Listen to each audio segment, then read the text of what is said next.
নমস্কার বন্ধুরা, কেমন আছো সবাই? আশা করি সবাই খুব ভালো আছো। আমরা রয়েছি এখন জুলুকে জিগজ্যাগ পয়েন্টে। তোমরাও যদি জুলুক অথবা সিল্ক রুটের প্ল্যান করে থাকো তাহলে এই ভিডিওটা তোমাদের জন্য। তো ভিডিওটা স্কিপ না করে পুরোটা দেখো। শুরু করা যাক আমাদের জার্নি। আমাদের যাত্রা শুরু হলো কলকাতা স্টেশন থেকে। তো ঘড়িতে বাজে এখন 9টা 7। আমরা চলে এসেছি কলকাতা স্টেশনে। আমাদের ট্রেন নাম্বার হচ্ছে 12517 গুয়াহাটি গরিবরথ এক্সপ্রেস। তো আমরা যাত্রা শুরু করবো। আমাদের ট্রেনের টাইম হচ্ছে 9টা 45, 10:15। তো দেখি কতক্ষণে ট্রেন ছাড়ে। ট্রেন আপাতত অন টাইম আছে, দেখা যাক কতক্ষণে ট্রেন আমাদের স্টার্ট হয়। ইউটিউবে যত ভিডিও আছে প্রত্যেকটাতে এর রিভিউ খুব একটা ভালো না, কিন্তু আমাদের সময় ট্রেন একদম অন টাইম ছাড়ে। বন্ধুরা সব একই জায়গায় আর যাচ্ছি তার মধ্যে পাহাড়ে ঘুরতে। এক্সাইটমেন্টে কি আর ঘুম হয়? গল্প করতে করতে কখন গভীর রাত হয়ে গেল বুঝতেই পারলাম না। এই করতে করতেই আমাদের ডে 1 স্টার্ট হলো।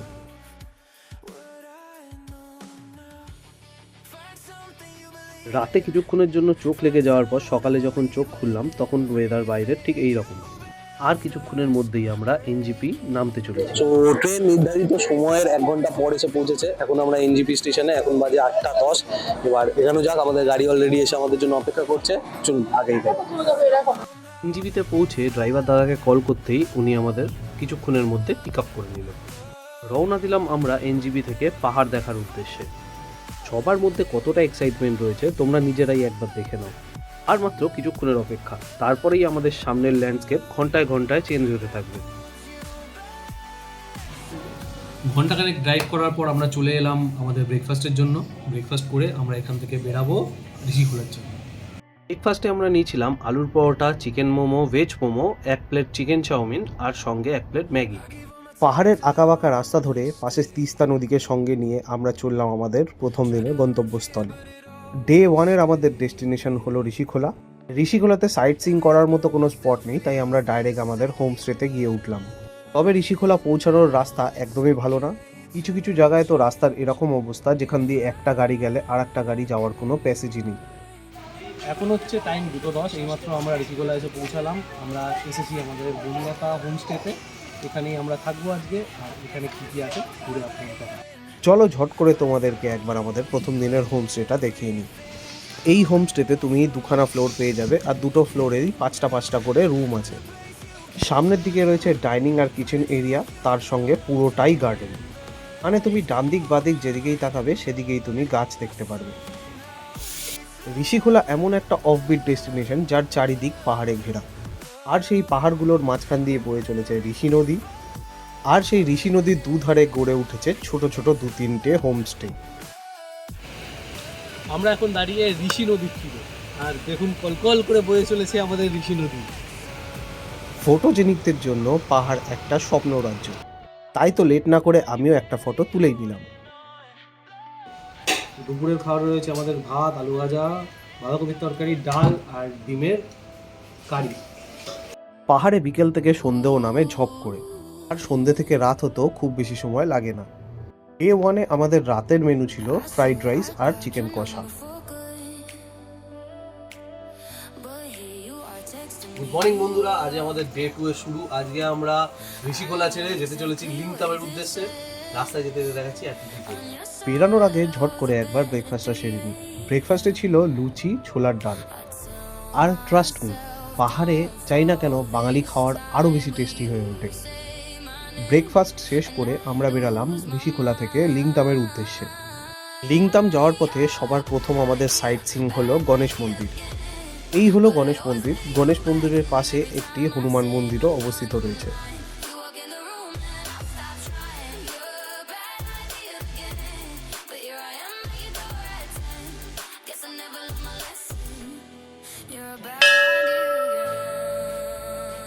এই মন্দিরে পুজো দেওয়ার কোনো ব্যাপার নেই, তোমরা চাইলে ভিজিট করে অন্য স্পটের দিকে এগাতেও পারো।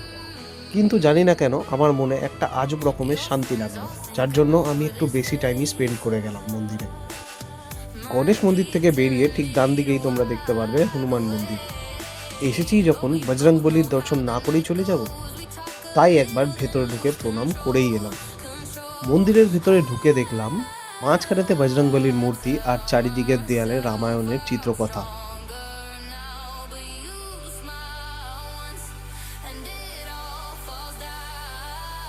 আরও মন মুগ্ধ করার মতো ভিউ তো বজরংবলী মন্দিরের পিছনে। আমাদের আজকের নেক্সট ভিউ পয়েন্ট হচ্ছে আরিতার মনেস্ট্রি। এমনিতেই গণেশ মন্দিরে অনেকক্ষণ টাইম স্পেন্ড করে ফেলেছি, তাই আর বেশি টাইম ওয়েস্ট না করে আমরা বেরালাম আরিতার মনেস্ট্রির উদ্দেশ্যে। গণেশ টেম্পল থেকে আরিতার মনেস্ট্রির ডিস্টেন্স মাত্র 9.5 কিলোমিটারের মতো। মিনিট 20 পরেই এসে আমরা পৌঁছালাম আরিতার মনেস্ট্রির সামনে। জানি না কেন পিক সিজন থাকা সত্ত্বেও সমস্ত ভিউ পয়েন্ট এবং ট্যুরিস্ট স্পট আমরা ফাঁকাই পেয়েছি। চলো তোমাদের একবার মনেস্ট্রির ভেতরটা দেখিয়ে নিয়ে আসি। মনেস্ট্রির ভেতরে ঢুকতেই দেখলাম মনেস্ট্রিতে লাইটিংয়ের কাজ চলছে।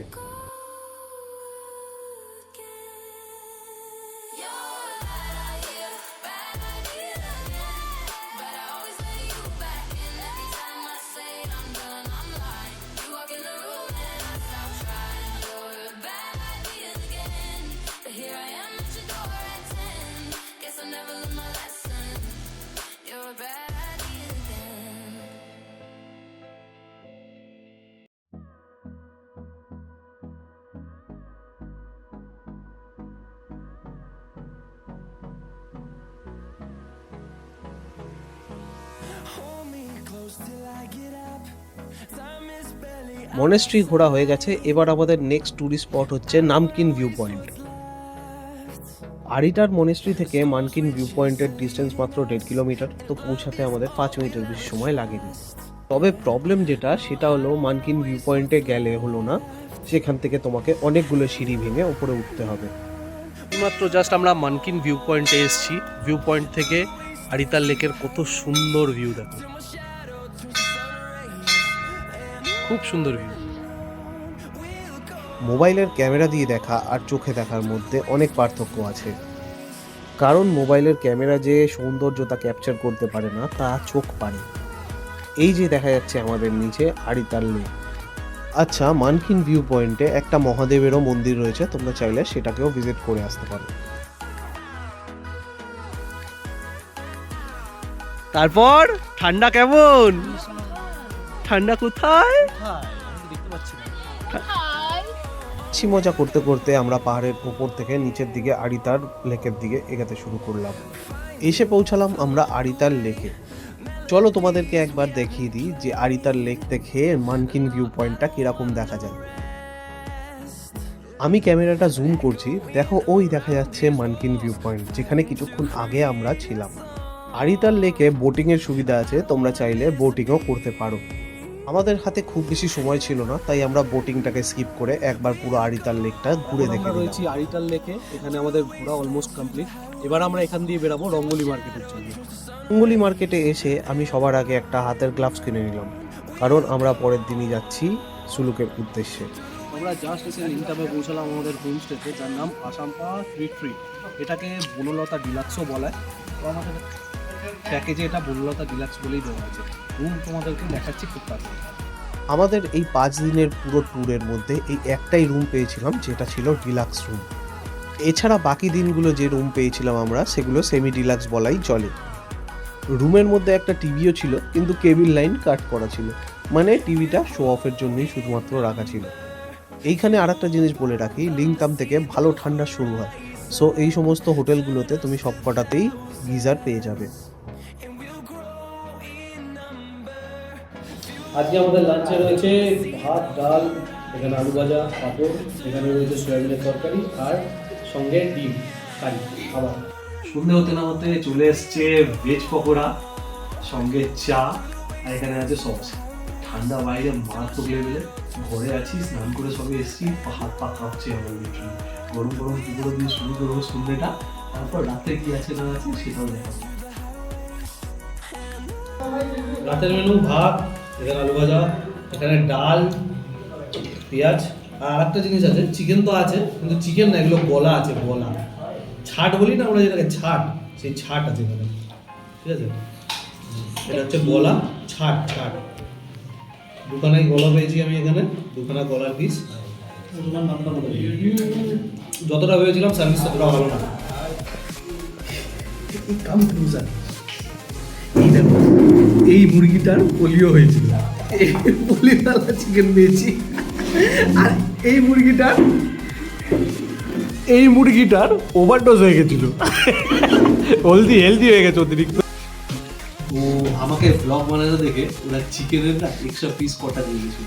তো দেখুন সাধারণত একটু উপরের দিকে পাহাড়ে খাবার দাবারের কোয়ালিটি খারাপ হয়, ঠিক আছে, কিন্তু অবশ্যই যারাই আপনারা আসবেন যে কোনো হোটেলেই থাকবেন অথবা হোমস্টেতে থাকবেন, নেগোসিয়েশন অবশ্যই করবেন। আমরা আজকে ডে 2 শেষ করছি, দেখা হবে ডে 3 মর্নিংয়ে। ততক্ষণের জন্য cheers।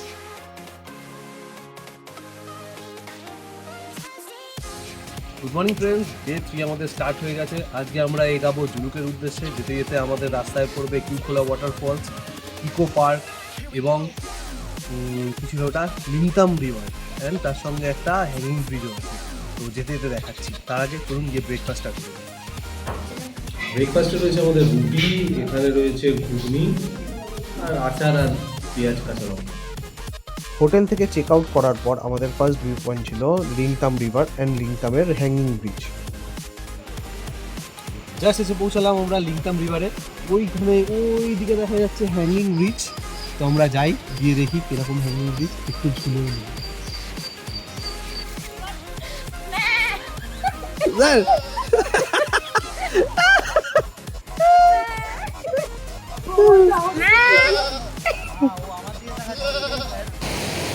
বলছি এখন আমরা হ্যাঙ্গিং ব্রিজে, রীতিমতো দুলছে ব্রিজটা, বেশ ভালোই।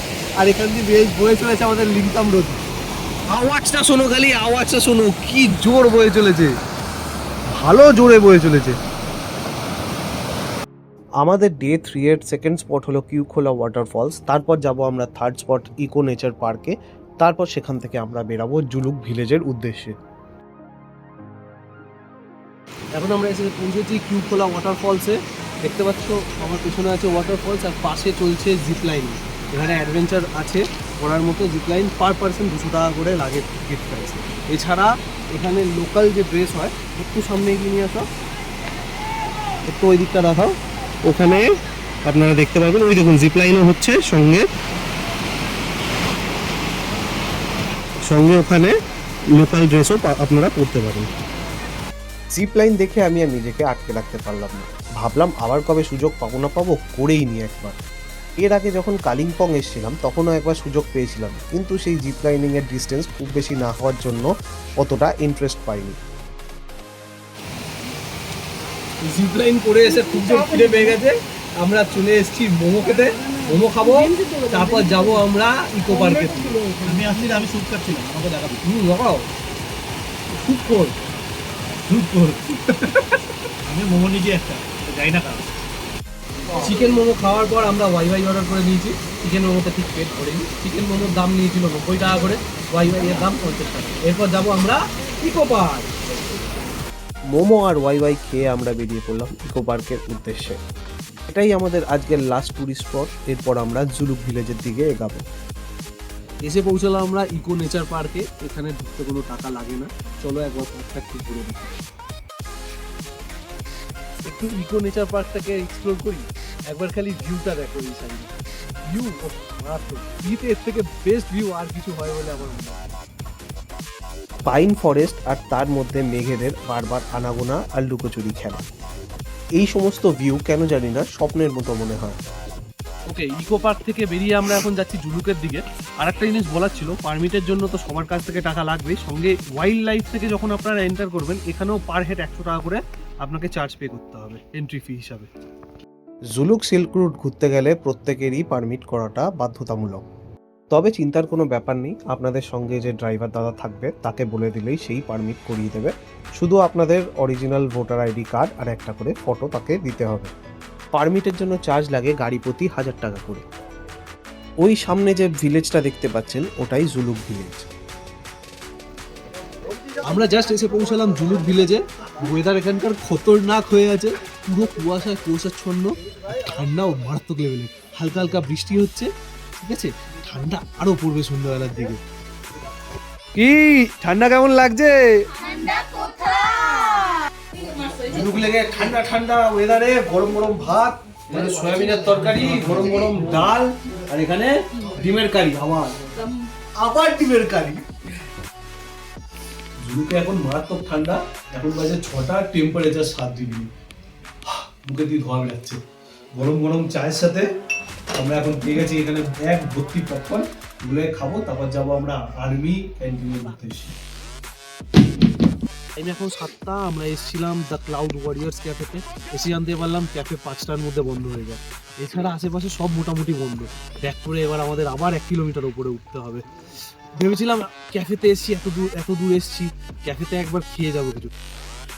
তো এখানে রাতে আমাদের খাবার রয়েছে ভাত, এখানে আছে ডাল, এখানে আছে আলু ভাজা, এখানে আছে কিছু স্যালাড, আর এখানে আছে চিকেন কষা।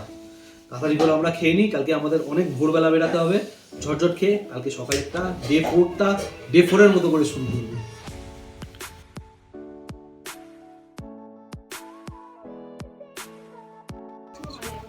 গুড মর্নিং গাইস, আজকে আমাদের ডে 4। আজকে আমরা যাব zigzag point, Nathang valley, elephant lake আর থাম্পি ভিউ পয়েন্ট। সেখান থেকে আমরা সিলেরিগাঁওয়ের দিকে এগোবো। সকাল সকাল আমাদের হাতে ম্যাগি আর চা অলরেডি এসে পড়েছে। চা অলরেডি খাওয়া গেছে, ম্যাগিটা একদম গরম গরম পাহাড়ওয়ালি ম্যাগি খেয়ে দিনটা শুরু করবো আজকে।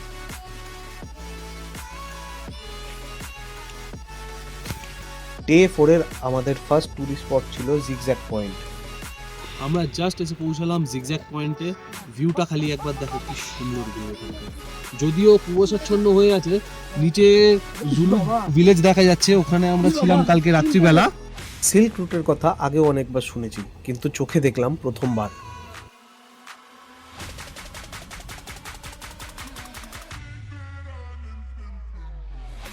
জিগজ্যাগ পয়েন্ট ছেড়ে আমরা পাহাড়ের গা বেয়ে উঠে চললাম আরো পাহাড়ের উপরের দিকে।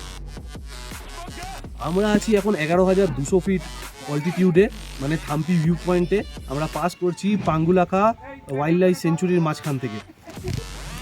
জিগজ্যাগ ভিউ পয়েন্টের থেকেও থাম্পি ভিউ পয়েন্ট থেকে জিগজ্যাগ রুটটা অনেক সুন্দর দেখা যায়, কিন্তু এখন পুরো এরিয়া মেঘাচ্ছন্ন হয়ে আছে, অত ভালো দেখা যাচ্ছে না। তাও যতটা দেখা যাচ্ছে আমি তোমাদেরকে দেখাচ্ছি। যারা এই সিল্ক রুট ঘুরতে যাচ্ছেন সবার জন্য একটাই অ্যাডভাইস রইল, আপনারা সকালবেলা যত তাড়াতাড়ি পসিবল আপনাদের হোমস্টে ছেড়ে বেরিয়ে যান ঘোরার জন্য, তাহলে এত মেঘাচ্ছন্ন আকাশ পাবেন না। আমরা জাস্ট এসে পৌঁছালাম নাতাং ভ্যালিতে। ঠান্ডা এখানে মারাত্মক, কনকনে হাওয়া বইছে, কিন্তু এখানে বরফ নেই। আমাদের এক্সপেকটেশন খুব ছিল যে বরফ থাকবে, কিন্তু এই দেখো বরফের অবস্থা, এইটুকুনি মাত্র বরফ, একদম বরফ নেই। 1 সপ্তাহ আগে অবধি ভালো বরফ ছিল, কিন্তু এখন বরফ নেই। আমাদের কপালে বরফ নেই, কিছু করার নেই। এই হলো নাতাং ভ্যালি, পুরোটাই হিসাব মতো বরফের চাদরে ঢেকে থাকার কথা, কিন্তু 1 সপ্তাহ হলো কোনো স্নোফল হয়নি। বরফ খোঁজার জন্য আমরা অনেকটা নিচে এসেছি, তাও পেয়েছি কিছুটা বরফ, কিন্তু রক সলিড হয়ে আছে বরফ। শেষের 1 সপ্তাহ স্নোফল না হওয়ার জন্য সমস্ত বরফ গলে গেছে, আর যেখানে যেখানে বরফ রয়েছে সেগুলো হার্ড হয়ে গিয়েছে। ঠান্ডা কেমন? ঠান্ডা কোথায়? ঠান্ডা কেমন? ঠান্ডা কেমন? ঠান্ডা কোথায়? ঠান্ডা কেমন?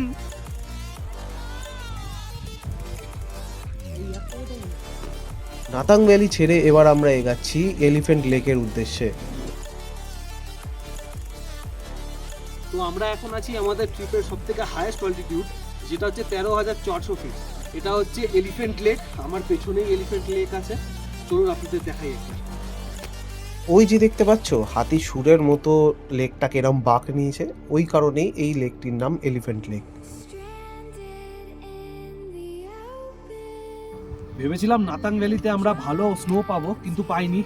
এলিফ্যান্ট লেকেও স্নো নেই, কিন্তু আসার সময় যখন আমরা আসছিলাম এলিফ্যান্ট লেকের দিকে, তখন ভালো স্নো পেয়েছি, কিন্তু কপাল খারাপ যে আমরা নেমে সেই স্নোটাকে এনজয় করতে পারিনি।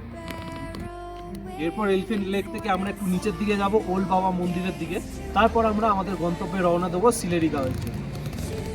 ওল্ড বাবা মন্দিরও অবস্থিত 13,000 ফিটের থেকে বেশি অল্টিটিউডে, তো সেখানেও ঠান্ডা কম কিছু নয়। কিন্তু রাস্তা দিয়ে যাওয়ার সময় এই যে ভিউগুলো আমরা দেখতে পাচ্ছিলাম, এতেই আমাদের সমস্ত ঠান্ডা হার মেনে যাচ্ছিল। এলিফ্যান্ট লেক ছেড়ে আমরা এসে পৌঁছালাম পুরনো বাবা মন্দিরে, যেটা ওল্ড বাবা মন্দির নামে পরিচিত। ওই উপরে আমাদেরকে যেতে হবে। ভারত মায়ের এক বীর সিপাহী বাবা হরভজন সিং, তারই নামে তৈরি এই মন্দির। ইন্ডিয়ান আর্মির সবাই মানেন যে বাবা হরভজন সিং এখনও তার ডিউটি করে চলেছেন প্রতিনিয়ত। এই জন্যই তার গায়ের জামা থেকে শুরু করে পায়ের জুতো অবধি প্রতিনিয়তই পরিষ্কার করা হয়। সিকিমে টোটাল দুটি বাবা মন্দির রয়েছে, একটা ওল্ড বাবা মন্দির, একটা নিউ বাবা মন্দির। তবে এটাই হলো অরিজিনাল বাবা হরভজন সিং এর মন্দির। আজকের মতো আমাদের সমস্ত ট্যুরিস্ট স্পট ঘোরা শেষ। এবার আমরা যাব সিলেরি গাঁওয়ের উদ্দেশ্যে। ডিস্টেন্স অনেক বেশি, টোটাল 110 কিলোমিটার। রাস্তার অবস্থা খুব খারাপ হতে চলেছে, কারণ অতিরিক্ত মেঘের জন্য 10 ফুট দূরে কি আছে সেটাও দেখা পসিবল হয়ে উঠছে না। ফিরতে ফিরতে এক পাল ইয়াকের দলের সাথে দেখা হয়ে গেল, যেন ওরা আমাদেরকে বলছিল thank you and visit again. Almost আমরা 100 কিলোমিটার ডিস্টেন্স ট্রাভেল করে চলে এলাম, আর কিছুক্ষণের মধ্যেই সিলেরি গাঁওয়ে আমরা পৌঁছে যাব। তো এলিফ্যান্ট লেক থেকে 110 কিলোমিটার ডিস্টেন্স আমরা ট্রাভেল করে আসলাম সিলেরি গাঁওতে। আস্তে আস্তে অলরেডি এখন 5টা বেজে গেছে, আমাদের এখন অবধি লাঞ্চ হয়নি। লাঞ্চ করার জন্য ওখানে বলে দেওয়া হয়েছে দিদিকে, কিছুক্ষণের মধ্যে আমায় ডেকে নেবে। এই হলো সিলেরি গাঁওতে আমাদের হোমস্টে, আর এই হলো সিলেরি গাঁও। একদম ছোট্ট একটি গ্রাম পাহাড়ের কোলে। আপনি চাইলে 15 থেকে 20 মিনিটের মধ্যে পুরো গ্রাম পায়ে হেঁটে ঘুরে শেষ করতে পারবেন। তবে ছোট গ্রাম হলে কি হবে, এখান থেকেও নাকি শুনেছি আমি কাঞ্চনজঙ্ঘা দেখা যায়। অলদো এখন বিকেলের সময়, তাই আকাশ পুরো মেঘে ঢেকে। সিলেরি গাঁওতে এসে সন্ধ্যাবেলা 6টার সময় আমরা লাঞ্চ করছি, অনেক লেট হয়ে গেছিলো আসতে। এখানেও আমাদের লাঞ্চের মেনু হচ্ছে ভাত, এখানে আলু সিদ্ধ আছে, আলু ভাজা আছে, পাঁপড় আছে, এখানে ডাল আছে, আর এখানে অ্যাজ ইউজুয়াল প্রত্যেক দিনের মতো ডিমের কারি। রাতে ডিনারের মেনু হচ্ছে ভাত, আলু ভাজা, এখানে ডাল, এখানে চিকেন কষা, মোটাবু সঙ্গে মোটাবু দুর্গাবু।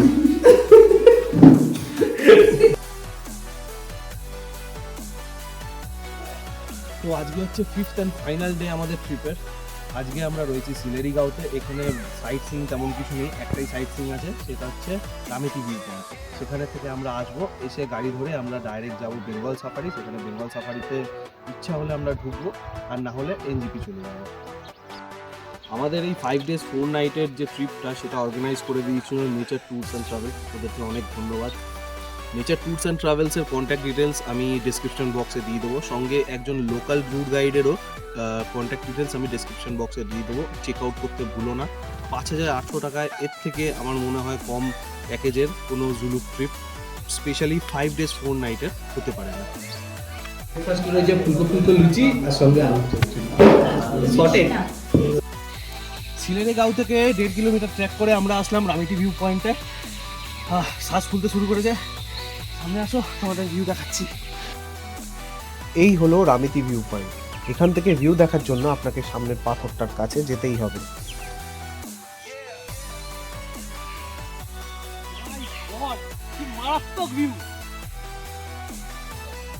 এই রামেতি ভিউ পয়েন্ট থেকেও কাঞ্চনজঙ্ঘার ভিউ দেখা যায়, কিন্তু আমাদের কপাল খারাপ যে আজকের দিনটাও পুরো মেঘাচ্ছন্ন, তাই আমরা কাঞ্চনজঙ্ঘা তো দূরের কথা, সামনের পাহাড়ও ঠিকঠাকভাবে দেখতে পারলাম না।